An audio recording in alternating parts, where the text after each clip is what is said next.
Today we're going to continue in the Unshackled series. This is the last one, and if you missed any of those, you can get them on the website, or you can certainly get them on the podcast app. And today we're going to talk about a topic that we've all dealt with, and that is a chance to what happens if we wish we could do things over, right?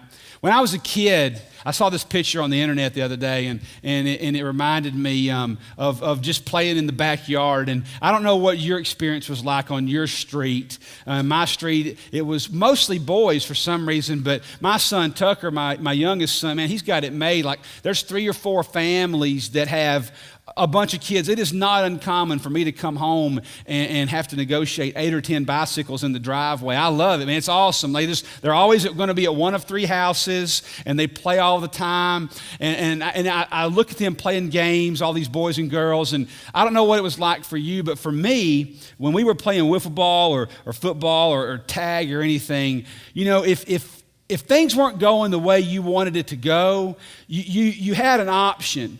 And you could cry out, do over. Now, if you played the do-over card, you understood that you were going to get the wrath of all your friends.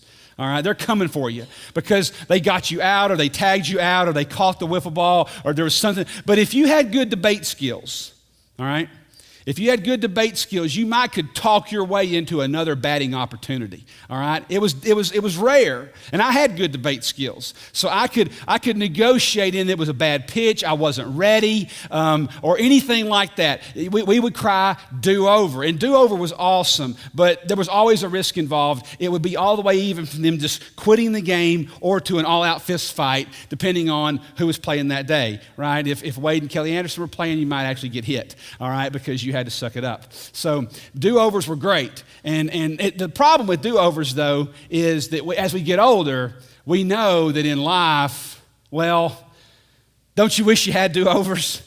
I mean, don't you wish in some of those sales meetings you've been into, when you said something, you could like get a do-over and rewind that just for a second? Like, if I could just have 10 seconds to say that just a little different, right? Just a little. If I had 10 seconds that first year of our marriage, man, if I could just have made that one little change just a little bit, if I could have a do-over. And do-overs, oh, they would be wonderful, but we know that in truth we don't get them.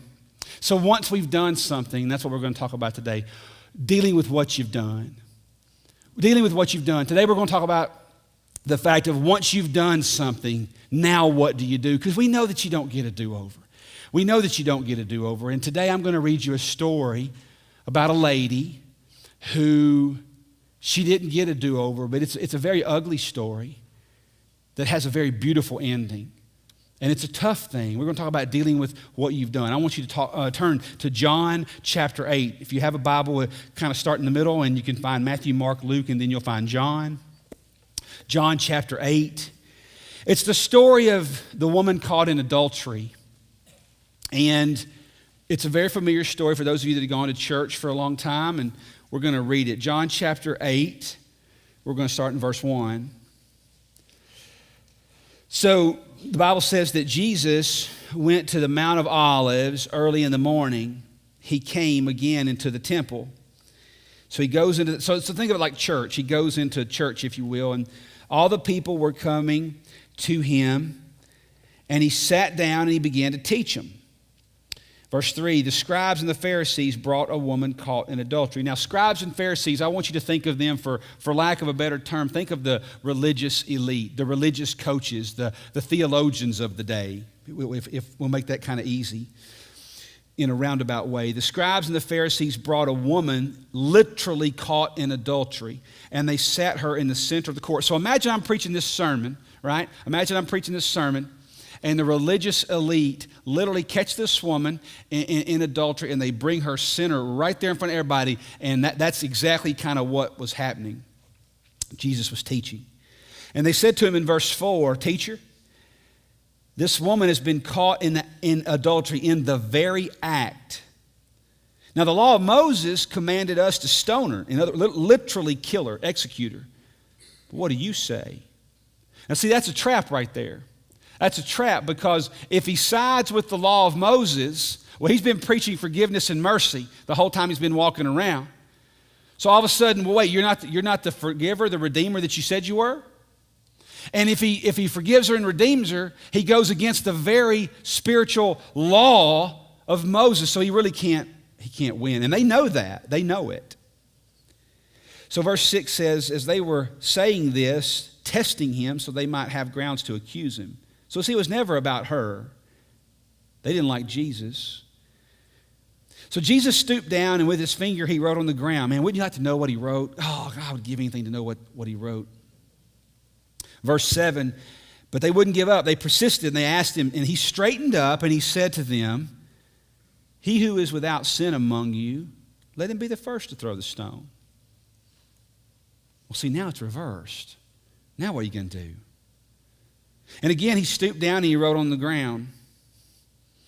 Verse 9, when they heard it, they began to go out one by one, beginning with the older ones.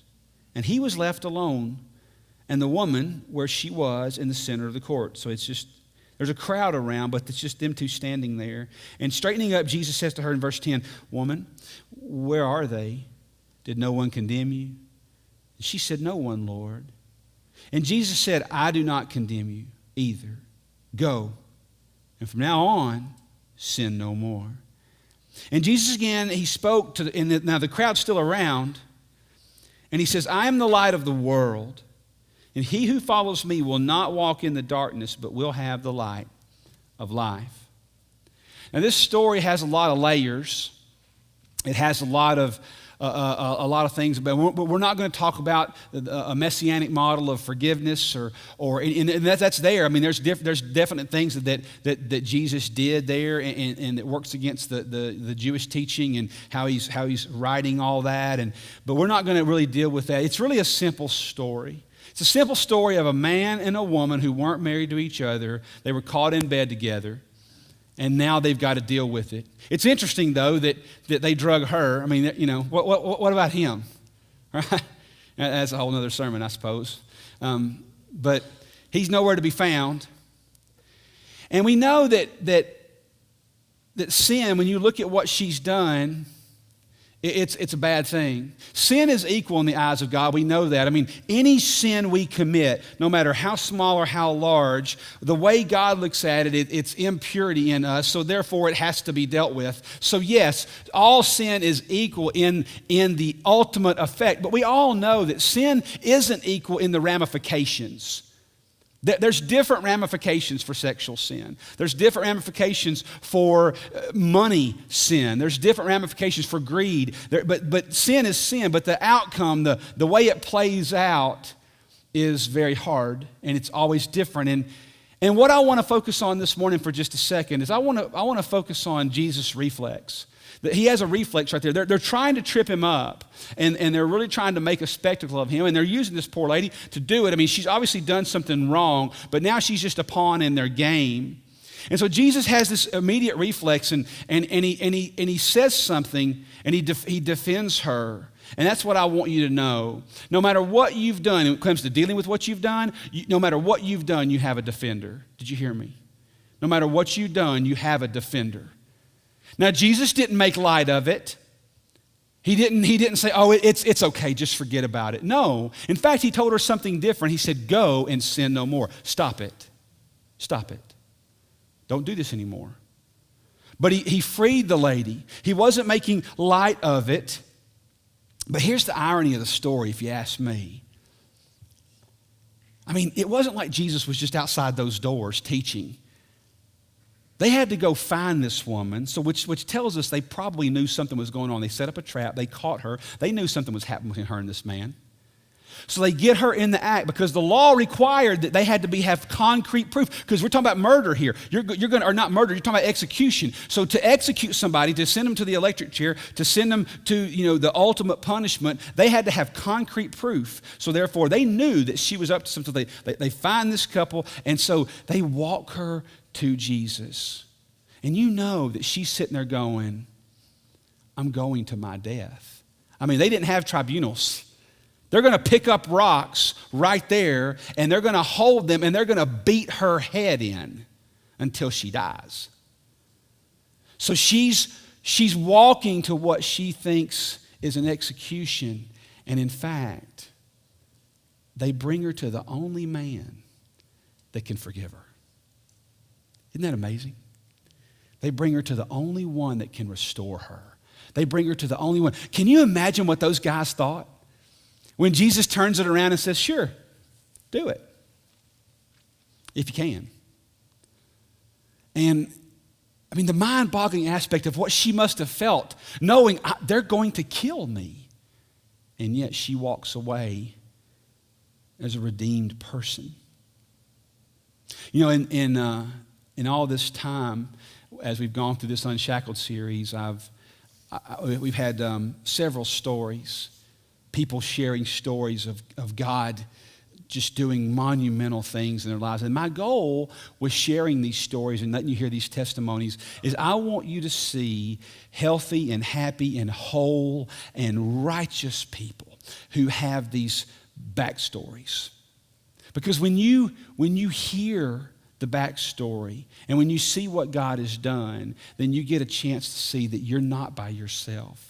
You're not by yourself. And so I want to bring up this morning Deborah Sumner and Lynn Simpson, two amazing women of God. And let's give them a big hand. Welcome them to the stage. So, all right. This is, Deborah, come on down here. And this is Lynn. Now, Lynn and I, Michelle and I went to church with, y'all can sit closer. Come on, we'll get closer together. Because then, you know, she won't bite Lynn. I mean, she really won't. She could. Yeah, that's right.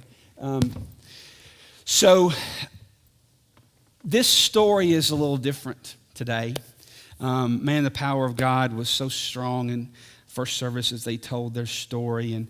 And it's really, I thought about this. The first time Michelle and I heard Lynn tell her story, we went to church with the Simpsons, and I thought the courage that it takes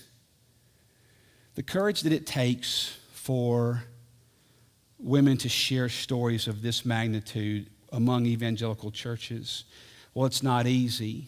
Both of these ladies have had abortions.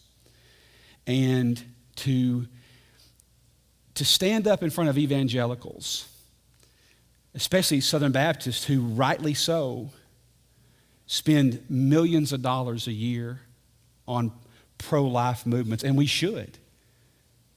But to stand up in front of, when I heard Lynn stand up to the very crowds that use names on Twitter and Facebook like baby killer, and all of a sudden, but I know somebody.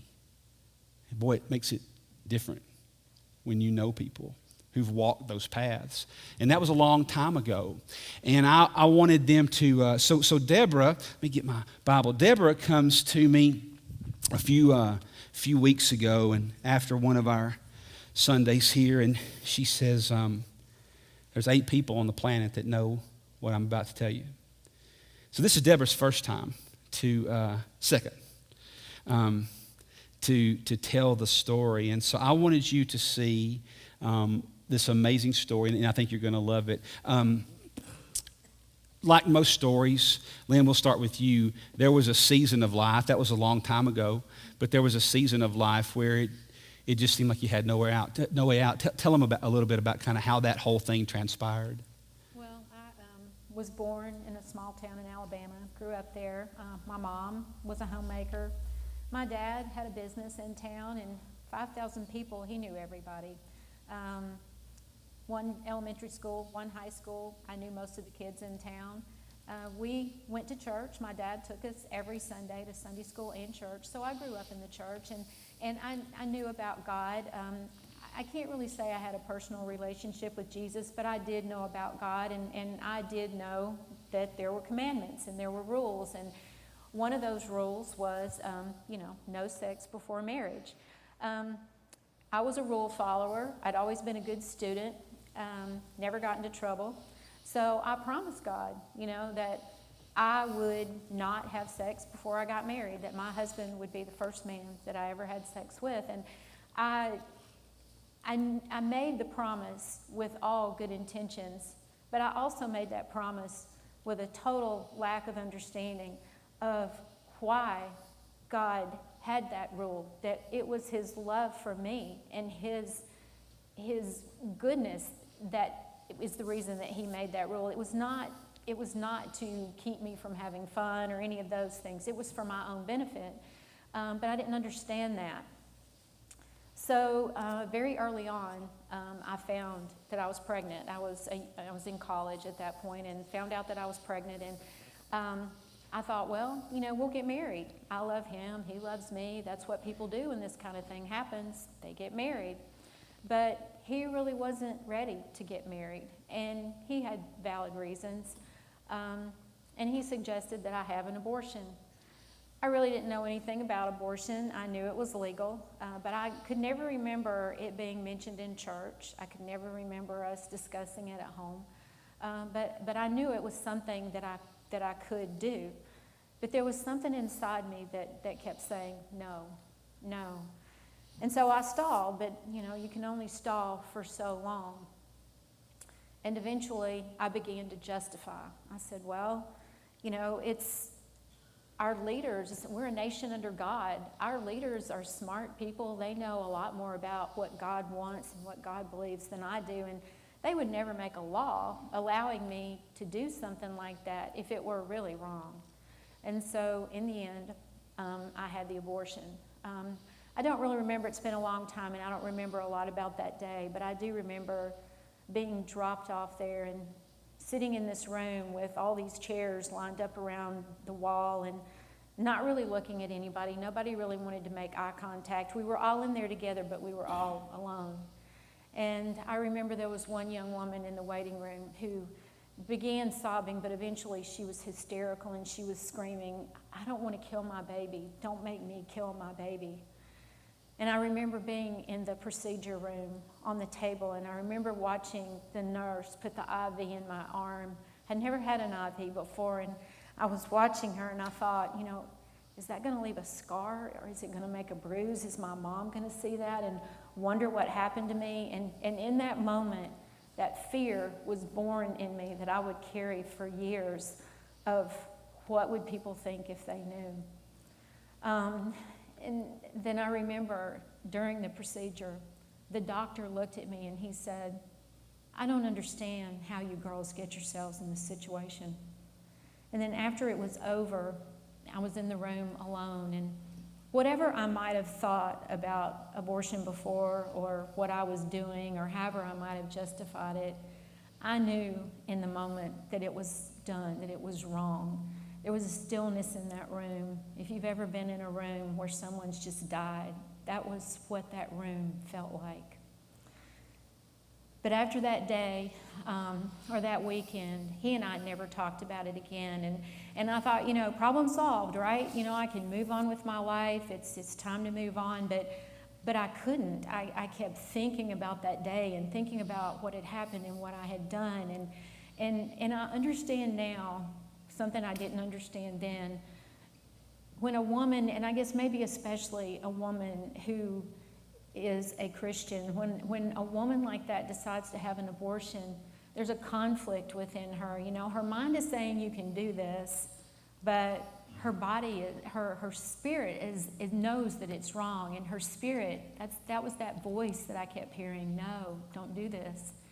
And then once it was done, my mind said, move on, get on with your life.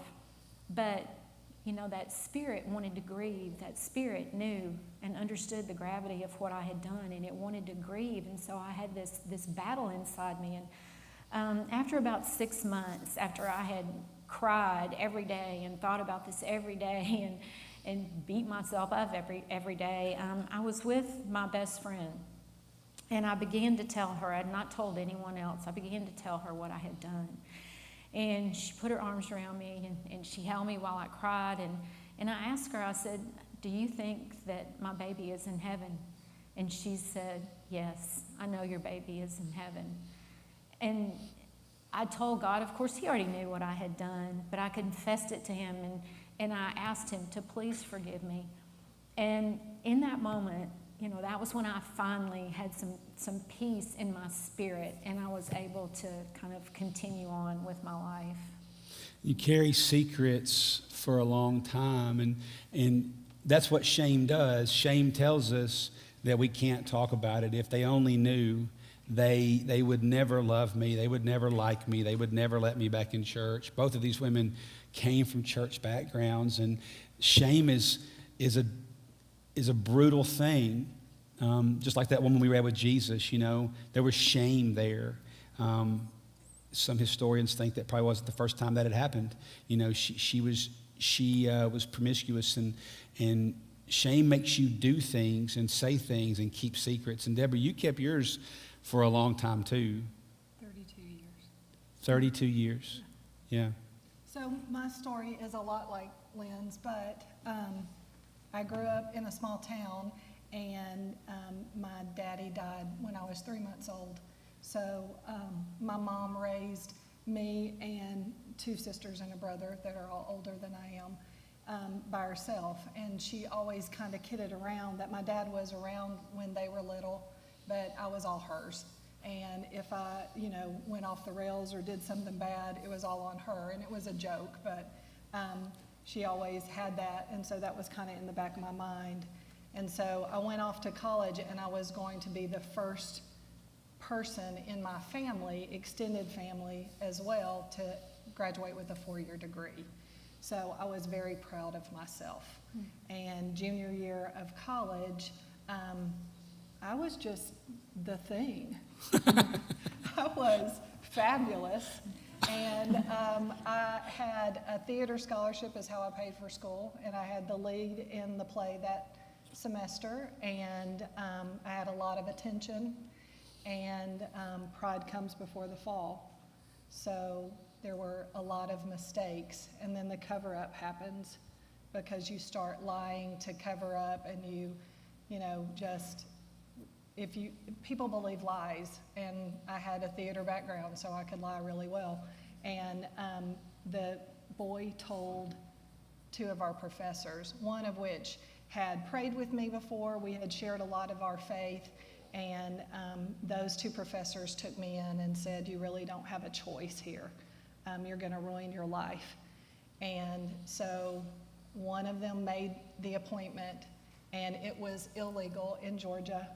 So she drove me to Chattanooga, Tennessee, and I stayed with her for the weekend.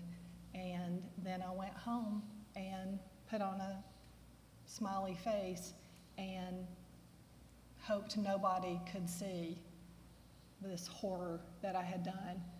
I had called my sister as soon as I knew I was pregnant, and she actually worked with adoption placement. So the logical thing would be, she's going to take care of me. We'll put this baby up for adoption, and my life won't be destroyed forever. And so when I called her from school, she said, "Promise me you won't do anything. Promise me you won't do anything until you get home." And I said, yeah, I promise. And I went through with it, and then told her I had had a miscarriage. And so I thought, okay, she knows, that's it, we're good. And my other sister is a very loving, doing, serving, and she did my laundry and found a receipt in my pocket and called the place and said, "What do you do?" And so I just begged her not to tell Mom. I mean, the whole thing is now it's over with, and my whole thing was not to disappoint Mom. And now if I've got this secret and you tell her, everything is in vain. But I grew up, Brett Warren said several weeks ago in his testimony that he had a good foundation. And I grew up in a Christian church, very loving. I teach these girls in Sunday school. And this is why I tell you, you've got to know not only who you are, but whose you are. And that's why I stress reading the Bible every day. You've got to have a relationship with Jesus. You've got to know how much he loves you, so you don't get into some stupid situation where in a blink of an eye, you make a stupid mistake that ends up being another mistake and another mistake and another mistake. It's difficult carrying that around. I can't imagine. People ask me often, I had somebody ask me a few years ago. I had never had them ask me this, anybody, it was almost as if I was expecting the question. But somebody said, Jason, in ministry, what's the hardest thing you deal with? And I said, how much people lie to you. And they said, what do you mean? And I thought, and it's funny because I had never thought of that, but I said, well, they don't lie because they're liars. That's not their intention. People don't want to share things because they're so afraid that if I know, that I'm going to think they're a bad person. And I don't think they're a bad person at all. Not at all. But yet, there's something inside. So what Christians do, what I learned it as a chaplain. Dealing with people that don't know Jesus is way easier than you people. Because here's the reason. The reason is they just say it. Hey, I did this last night, or hey, I've been doing this, or hey, I've walked with people through a bunch of wild situations, and they don't. I mean, it's they're broken when they finally come to you. Man, can you help me with this? But Christians are different because of what these two ladies grew up in church, and so they know you stuff it down and you push it down and you push it down because if people know, then they know. And they're not going to ever look at you the same. And the reason we share these stories is because I want you to know that it may not be abortion for you, but when things go wrong, you have things in that they have to bring it into the light. So for you guys doing that I've heard both of you ladies talking about bringing it into the light, and the idea that forgiveness was not, just ooh, okay, it's over. Jesus says I'm clean now. I mean, Lynn, that was hard for you. Yeah, it was very hard for me. I didn't, after I confided in my friend, I didn't tell anyone else except my husband before we married. We didn't really talk about it, but I did tell him. And then I didn't tell anyone else for 30 years. But during that time, God, He prepared me for this. When our girls were little, we moved away for a while, came back to Brentwood, and we started going to a church, interdenominational church in Brentwood, and the messages there were different, and they like from the Bible, and our pastor attacked issues, cultural issues, and he talked about things and what the Bible said about those things. And so I began to get more involved in church. I joined a Sunday school class, and a friend invited me to a Bible study, and I went to that, and I was saying earlier, the first Bible study I ever did was Neil Anderson's Victory Over the Darkness, and I was in the kitchen, and I was. You're not going to walk away from that one. No. Staying like you are. I know. No, you won't. And I know I was sitting there, and I don't even remember what I was reading because it's been so many years ago. But I realized I lived in my head, and I felt like God was telling me, your agenda is all messed up. The way you are doing things is so wrong. And so He began to reveal things to me about myself, my disrespect of my husband, my almost controlling, wanting my children to get everything I thought they should have, to be everything I thought they could be. Neediness with friends, latching on to people who really were not good for me, that I really did not need to be hanging around. And then God, He started to show me that without Him, I shouldn't expect to be good. I shouldn't expect to do anything good, because the only way any of us can do anything good is if He is living in us. And He showed me the power of Satan and how I needed to guard my mind, and how I needed the song we sang earlier, my heart, I wanted my heart to break for the things that broke His heart. And that's what we all should want as believers, is to our hearts to break for those things. But through all this, I began to understand more about God and trust Him, and develop a relationship with Christ, and try to listen to that Holy Spirit prompting inside me. And I finally landed in a precept Bible study, which I love precept. And a few years ago, my precept leader, she wanted to take a break for a while, and so she asked me and another woman in the group if we would co-lead. And so she and I talked about it and said, yes, we would do that. Well, as soon as I agreed to help lead that Bible study, all those thoughts that I had struggled with for the first 6 months came back. Some 30 years later. Yes, 30 years later. Not all the detail, but because it had been so long, but I couldn't stop thinking about it. It woke me up at night. I would be driving down the road, and I would start thinking about it. And I would consciously try to put it out of my mind, and I would be successful for a while, but then it would always come back. So I realized it was either one of two things. It was either Satan trying to make me believe, you're not worthy to lead this class. You're not good enough. If they knew this about you, they would not want to be underneath you in this class. And so I knew it was either that or it was God. I began to realize it could be God wanting me to reveal this secret. And it would have been easy if I had thought that it was Satan, because I knew enough by then to know that nobody's worthy. All of us, like Jason said earlier, we all have sin in our lives. Without him, we're not worthy to do anything. But after about a year and a half, I finally said, okay, Lord, I know this is you, and I know that you want me to share this secret. I don't want to. I don't want to do it.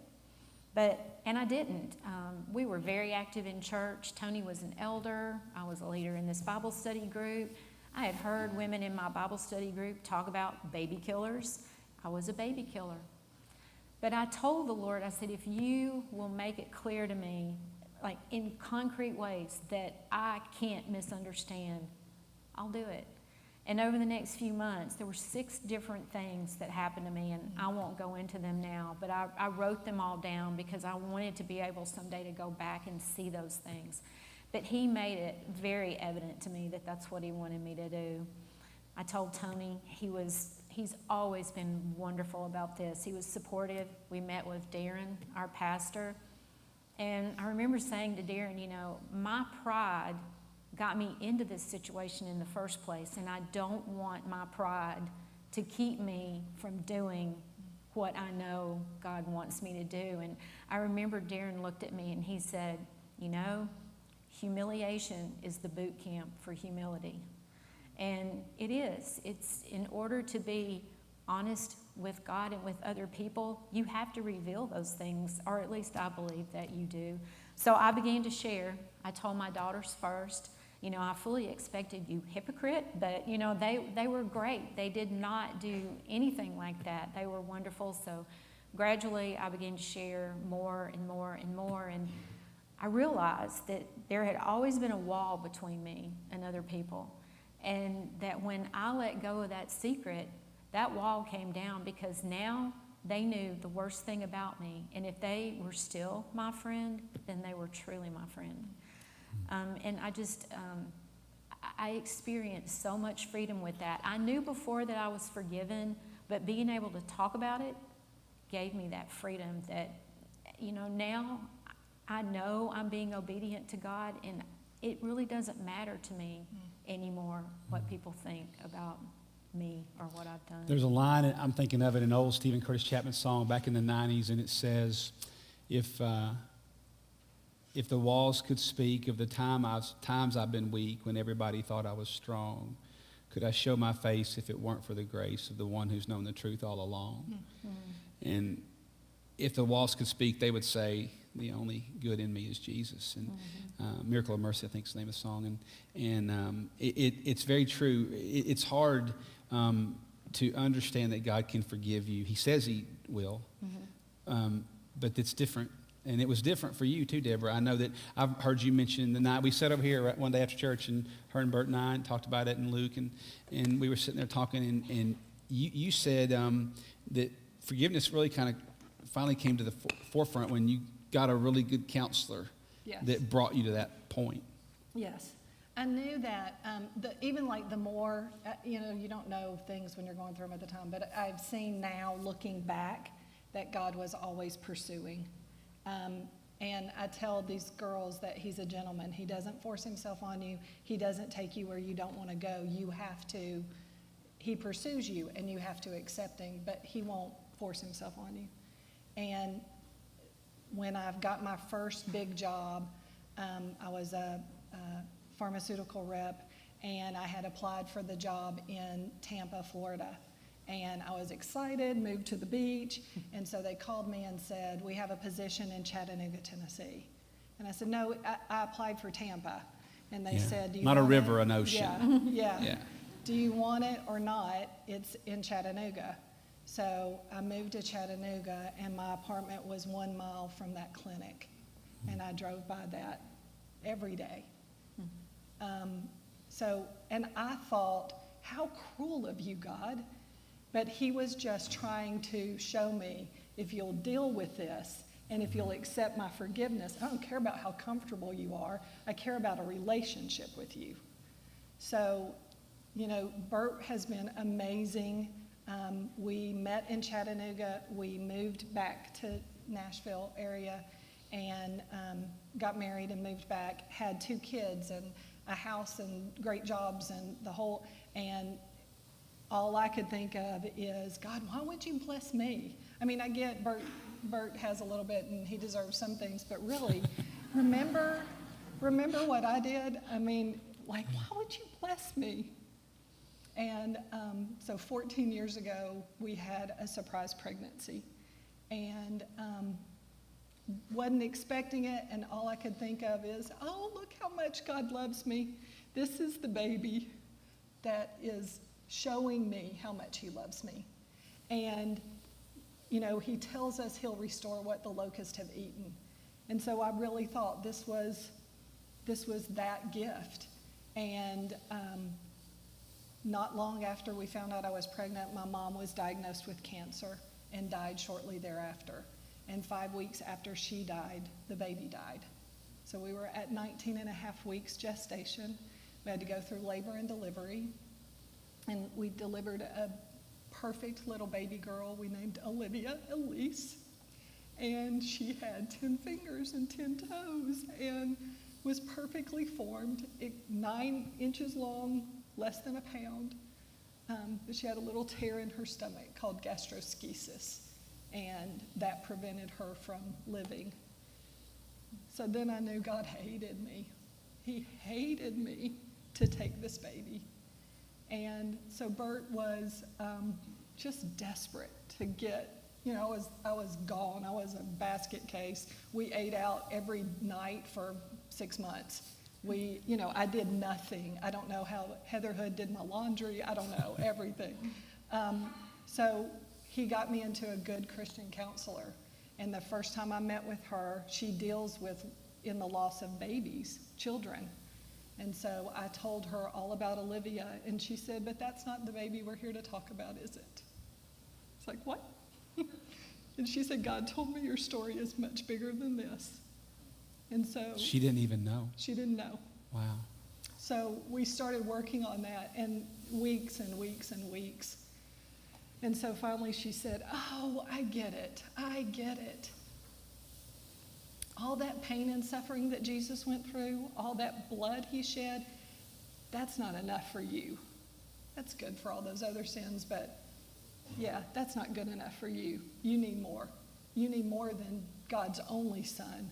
You need more than all of his blood and his entire life. It's just not good enough for you. It can heal all the other sins, but it can't heal you. It can't forgive you. Yeah. And that was kind of the turning point of, I've either got to believe everything in the Bible or none of it. I can't pick and choose what I want to believe. But isn't it funny how the enemy, what the enemy does is when he knows he can't take your salvation, which he couldn't, well, then he just turns to shame. Because he knows if he can keep you in the dark, then you're sidelined from kingdom work.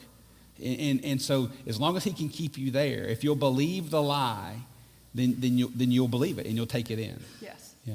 Yes. But it goes back to, he didn't care how uncomfortable losing a baby made me, because he got a relationship with me.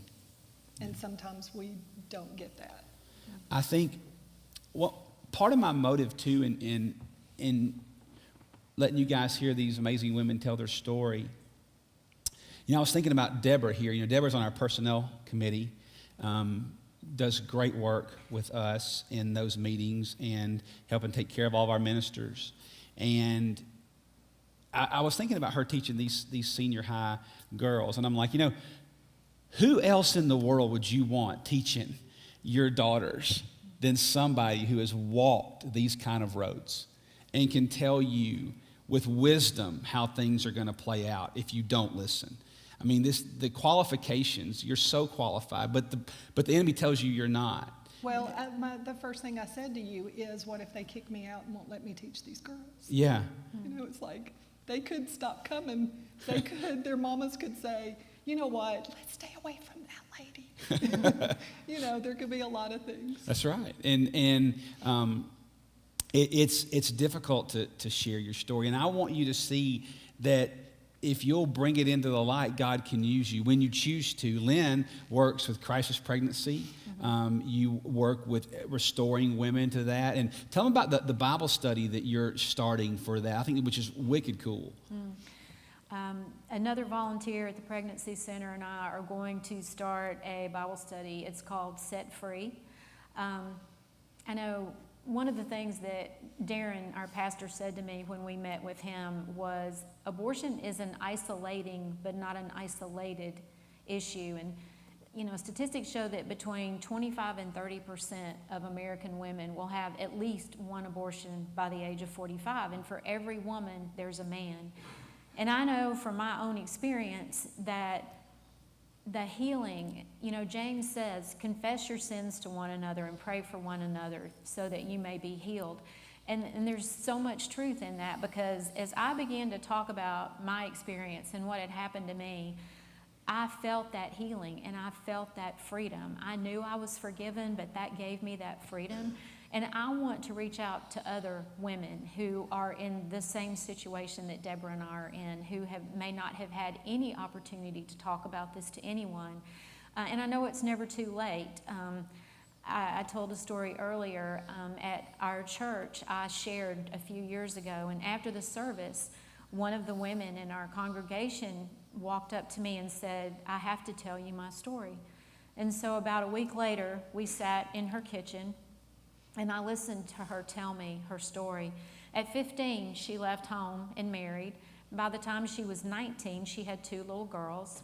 And her husband moved their family hundreds of miles away from her home for a job opportunity. And after she got there, she found out that she was pregnant. And so they were out one day, and he drove down an alley and stopped the car and pointed to a door at the top of some stairs, and he said, you're going to go up there and have an abortion. And she looked at him and she said, no, I'm not. And he said, oh, yes, you are. So she got out of the car and she walked to the top of the stairs, knocked on the door, and the man who opened the door, she said he was filthy. His apartment was dirty. And she just turned around and walked back down the stairs to the car and said, I'm not going in there. So a few weeks later, they were out again, and this time he dropped her off at a clinic, and he said, you are going in there, and you are going to have this abortion. And so she didn't really feel like she had any choice, so she did. She went inside, and she had the abortion. Well, she and her husband, after that time, never spoke about it again, and by the time she told me about it, he had already passed away. She had carried that secret for 60 years. She was 82 years old when she told me that this had happened to her. And I think she spent the rest of their married life together working and doing things for him, trying to get some assurance that he really loved her. But I don't think in her heart that she ever did really believe that. So she and I and 2 other women who had had abortions met every Wednesday for 12 weeks and went through a Bible study called Forgiven and Set Free. We sat in her kitchen, and she was able to tell the story that she'd never told and to express her disappointment and her sense of betrayal that she felt from what her husband had done. And she said later on that she really believed that that's why God allowed her to live that long, so that she could have that opportunity to talk about that and to know that she was forgiven, because she didn't see how God could forgive her either. She had carried that for so long.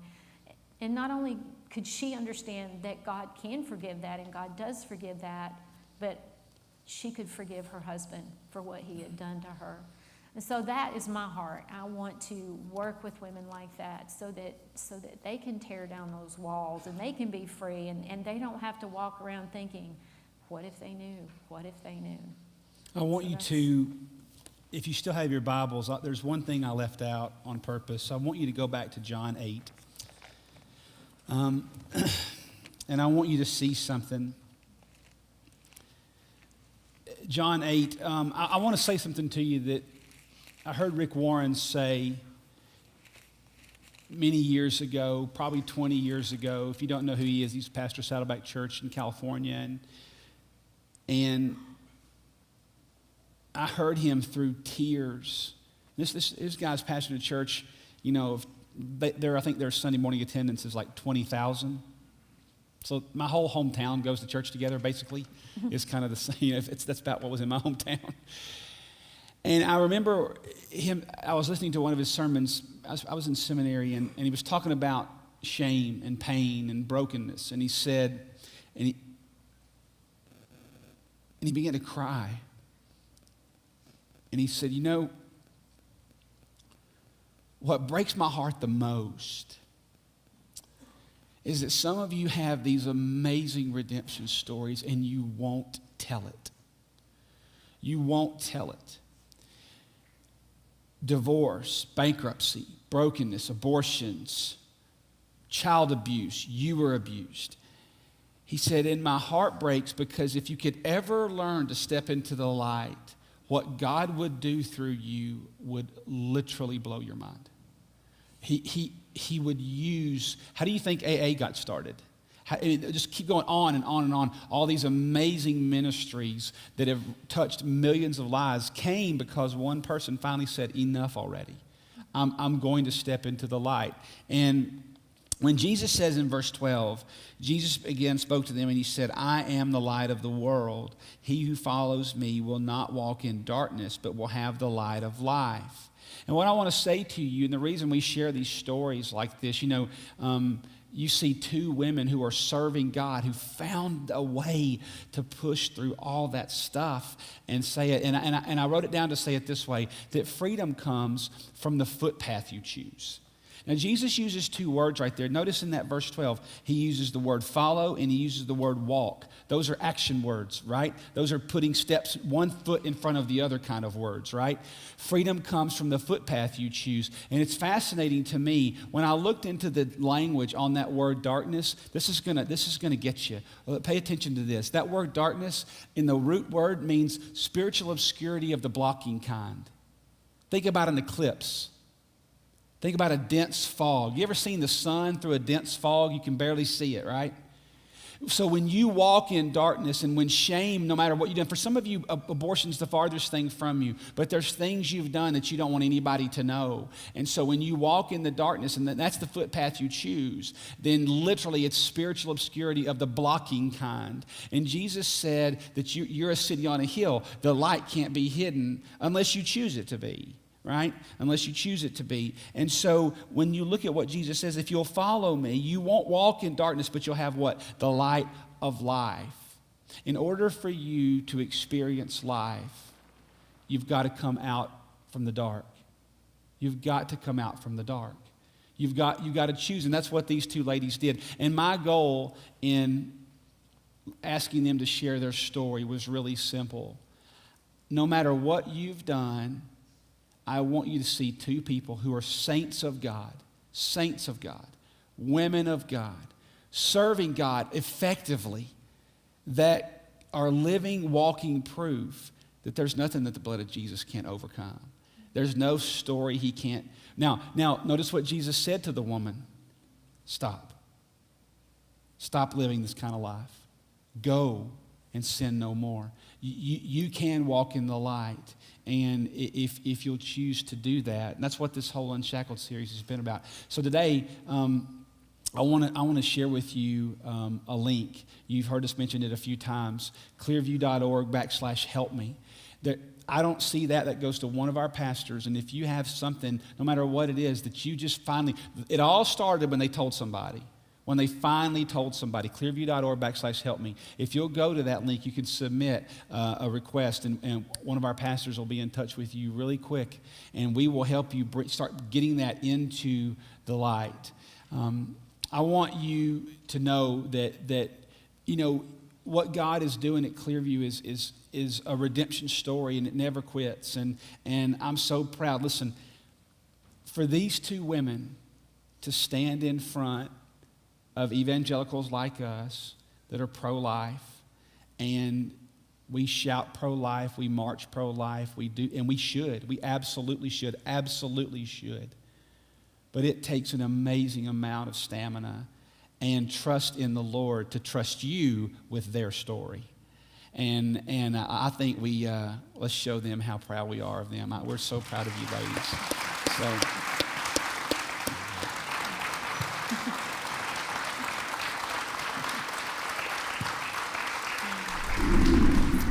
Hey, if anything in this sermon series or teaching series helped you, would you do us a favor? Email the link to a friend.